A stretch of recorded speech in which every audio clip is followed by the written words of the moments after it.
Joining us, Dan Morehead, he's CEO of Pantera Capital. Dan, I know you guys just did like a webinar on the merge and Ethereum. I'm going to get to that in a second.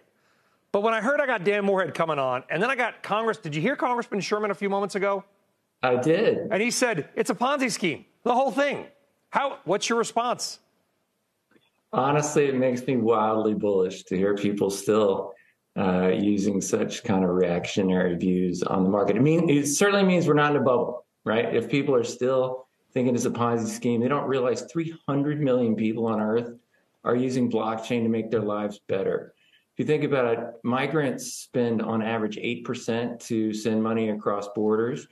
And for you and me in finance, 800 basis points is just a number. For the migrant, that's an entire month's wages. And with Bitcoin or Ethereum or blockchain, you can send it.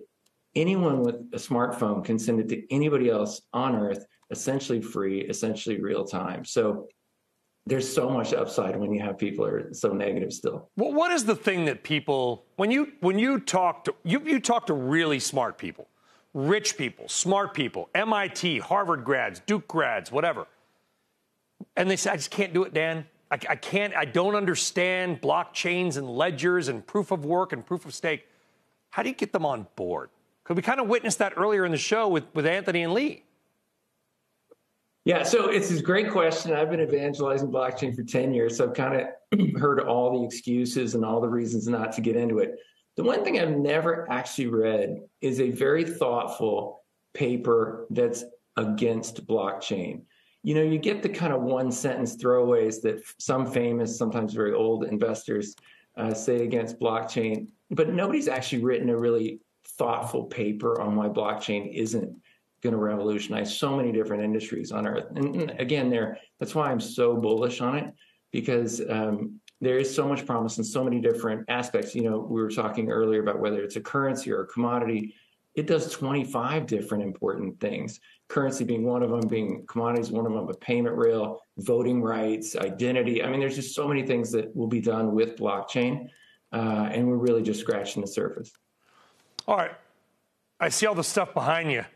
For our audience that can't read it, because why could they, right? I've got a 100-inch monitor. It says proof of work. We're talking about the merge. Is it going to just pop Ethereum or Ether prices that we've reduced the supply? It can't be that simple, or everybody would have already bought it. Yeah, that's great. Yeah, there are times when, if we all know about it, why is it going to work? But every 4 years, Bitcoin cuts its supply in half, and it's exploded each of those times. It's done it 3 times in a row. So although we all know the merge was coming, the actual date wasn't known until about 2 months ago. And that's as soon as the date was announced, the Ethereum foundations always hit their dates for delivery of software. The Ethereum market started rallying at the time.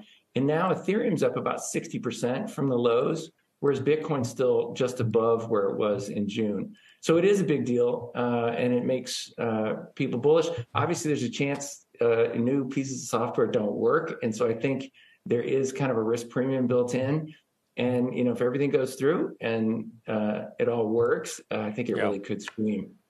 Dan Morehead, Pantera Capital. Dan, great discussion, but we'd expect nothing less. Thanks for coming on.